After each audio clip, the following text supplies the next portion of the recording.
Hello.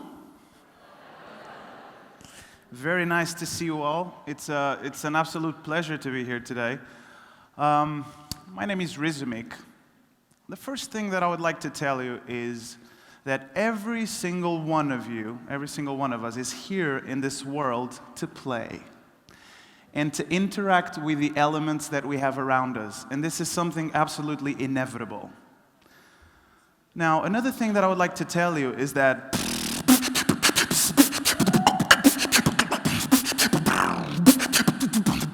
yeah, absolutely. And then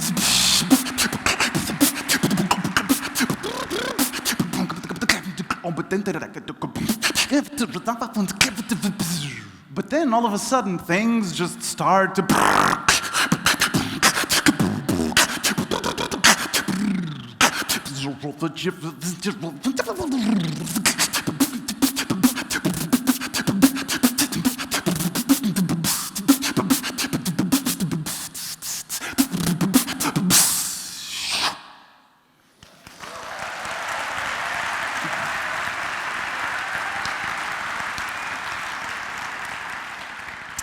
so much to say in so little time. All right, here we are today. And as you can probably observe, I'm someone who likes to play. I like to play freely, and I get to associate that with kids. I love to observe children because I feel like they're very pure and they're authentic, and they just play without any fear of failure or judgment.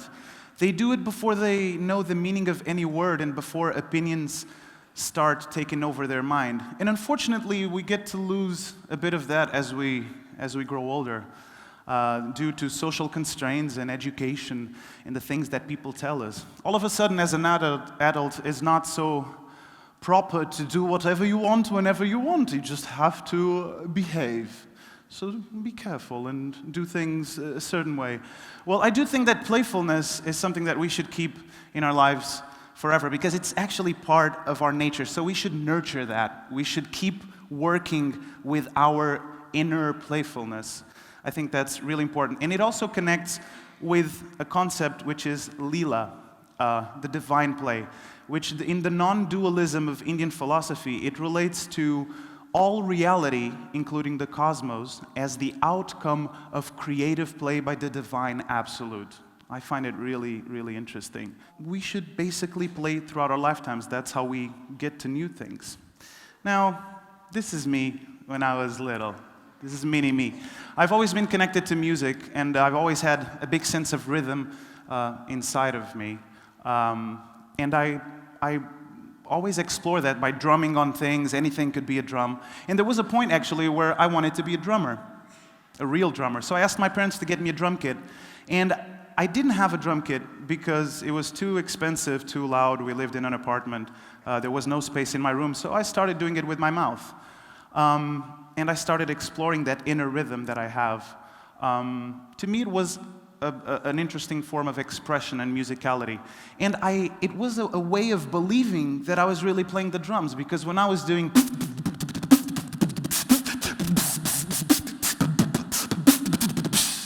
I was really playing the drums, and I could feel it. I could almost see the drums in front of me.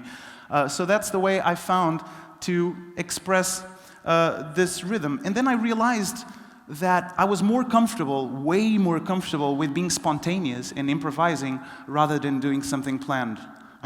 Funny enough, I'm in a TED Talk with planned things. But that was always my go-to. I like to improvise. So what does it mean really to improvise, to be spontaneous? I really like this definition. According to Cambridge Dictionary, spontaneity is the quality of being natural rather than planned in advance, is a way of behaving in which you do what feels natural and good whenever you want to, rather than planning things first. Now, being natural is obviously different according to the person. We're all different, but it means getting connected to our own natural habitat, to our inner selves.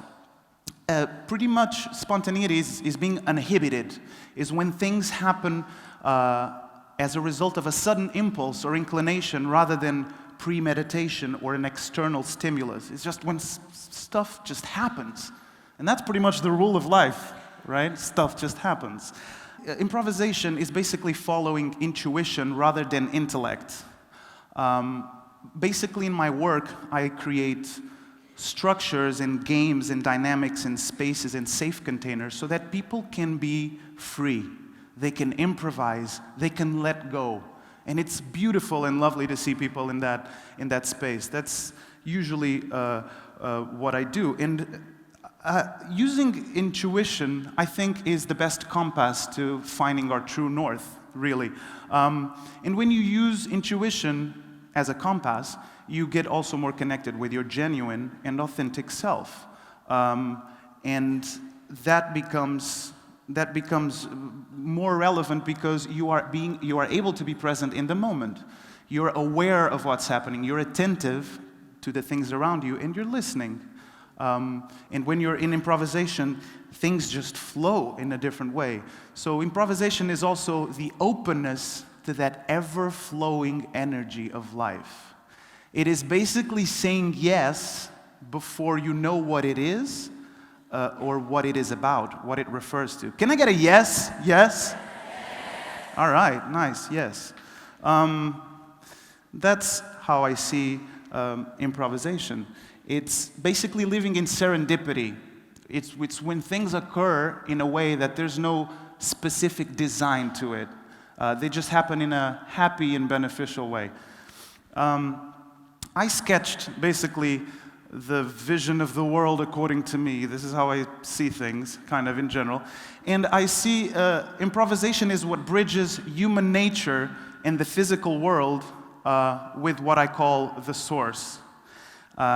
You can call it something else, but I like to call it the source. So basically, through artistic expression, creative freedom, and limitless spontaneity, we get to connect with this energetic web that is the structure of everything we know and everything we don't know. And we get to connect with this infinite source that can deliver any possible thing and anything you can think of. I actually think improvisation is so crucial and so important that I think it should be present in every single school and university around the world as a mandatory practical subject. I think regardless of what you want to do, regardless of what you're studying, regardless of where you want to go, we should be connected with this skill. We should practice improvisation because it is the ability of dealing with what we have around us in each moment. Let me give you an idea. Because you know, in improvisation, obviously, anything can happen, right? So all is everything the same way that all is nothing, okay? Things can manifest in many different ways. As I usually say, things are extremely complex the same way that they're very simple. It's all a matter of perspective. It depends on how we look at things. When you get to the bottom of anything, you will eventually find nothing. You will find stillness. You will find silence. It is what we search for when we meditate. It's what we're looking for in our spiritual paths. It's basically something that will allow us to connect with everything, to reconnect with everything. It's being transcendent, being transparent to transcendence. That's how I see it. Being our authentic selves, I would like to share now some ideas about my work and what I've learned in life and with my work. One of the things is that being genuine and authentic makes us happy, makes us feel a special connection with ourselves. Usually when people come into some of my classes or workshops, they're afraid, they have doubt, because they don't know what's going to happen. They don't know what they have to do. So it's understandable. But then by the end of the activity, they're usually very ecstatic. They're happy, they're joyful, they feel connected with themselves and with people, and they usually ask, when's the next one, and how can I keep doing this work? So that's basically, this is one of the good paths to self-discovery and self-knowledge. It's through the work of improvisation. Another thing is that the improvisation relates intimately with the nature of life and existence itself, because there's no two situations alike in life. things are always different, and so are the outcomes in any improvised performance. So they're just parallel, right? Things never happen in the same way. Everything is constantly flowing. So improvisation obeys to that. So it's a wonderful path to self-discovery, and there's a certain art in certain intelligence in being able to enjoy what life gives us in each moment, because we can see it in many different ways. Again, it's all relative. Things just are, and we are the ones that attribute meaning to things so that our logical mind can make sense of it. We put things in structures, but they just are. They just exist. There's no implicit meaning to anything. And so, if we are able to enjoy things as life gives them to us, then we find a specific kind of joy and connection in that. It's basically riding the wave. And speaking of riding the wave, I just finished the contract of more than 6 months living on a cruise ship and working with Cirque du Soleil. And I had a routine and I had a very strict discipline. So what I found is that me and my colleagues, my fellow artists, we would find those situations out of the routine where we can feel connected with this dynamic energy that keeps happening. It's like those moments of escape from the routine and that make you feel full of life. And you should notice that anybody that has a very strict routine, whenever you find those moments out of the routine, that's when you're able to really enjoy life for what it is. So I think we should listen to that and be able to surrender and trust and go with the flow. Just being able to flow and ride that wave.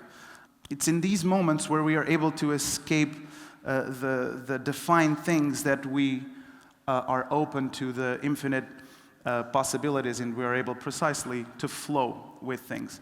Now, some of you might have heard this philosophical thought experiment that raises questions about observation and perception. If a tree falls in the forest and no one is around to hear it, does it make a sound? I personally think it does make a sound, because anything that has a vibration to it and that has a waveform in its structure does make a sound, whether you're there to listen or not. But that makes me think, how do we observe ourselves? How do we interpret our own sound? What do you do when no one is around to listen to you or look at you? How are you able to be when you have no one judging, including yourself? How do you show yourself to the world? Especially in these days when everything is surrounded by social media and the way we choose to portray ourselves in relation to the opinions of people and how we want to be seen, my work makes me think a lot of how do we bring people to their truest self, to their authentic self, to the most genuine form of expression, without many masks, without many judgments, without many expectations, just bringing them to the present moment. How do we really observe ourselves? What comes out of you, one important thing is what comes out of you when you're not thinking?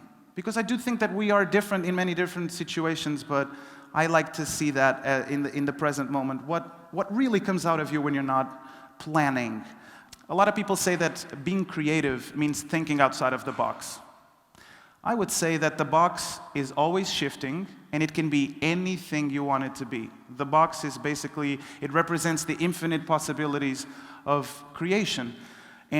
But the box that we're in right now is this world we live in, so we should allow ourselves to be inspired by the universe and this world, so that then we can create whatever we want. So I ask you, how do you get inspired? What do you want to create? What are your ideas about all of this? Now, I would like to create something with you right now. And for that, I would take a suggestion from here. Someone in this section that can tell me a letter from A to Z. B. Okay, B. Now, I would like to have a word. Someone in this section. A word. Any word. Sorry? Cat. A cat. Okay, meow. Good. And here, I would like to have an emotion. Love. All right. B, cat, love. Let's all be cat love. All right. B, B, B, B, B, B, E, B, B, B, B, B, E, B, B, B, B, B, B. Keep it going. B, B, B, B, B, B. Yeah. B, B, B, B, B, B. Yeah. B, B, B, B, B, B.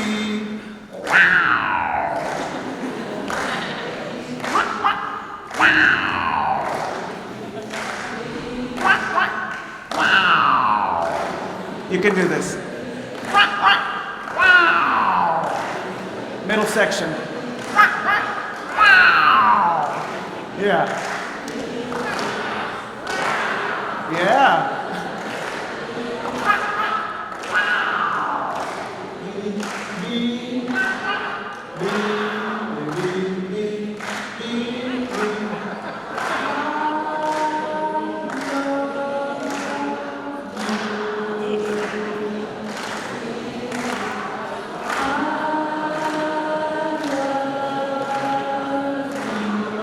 Beautiful.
So when we improvise, just like we did now, we're using vocabularies that we know, and we mix things so that we can create with it. Even though I also think that we can channel other things, we can channel new things. But by using these vocabularies, that is, we get to new things, we get to new combinations. So, ladies and gentlemen, one thing I know for sure is that when we improvise, we get to new paradigms, we get to new agreements, we get to new shifts, new things in life by making stuff up. That has always been the case throughout the history of humankind. We just make stuff up and we get to new places, inside of ourselves and outside. It all manifests, it's all related. So please do the favor of shining your light so that all together, we can clearly see the us in Spontaneous.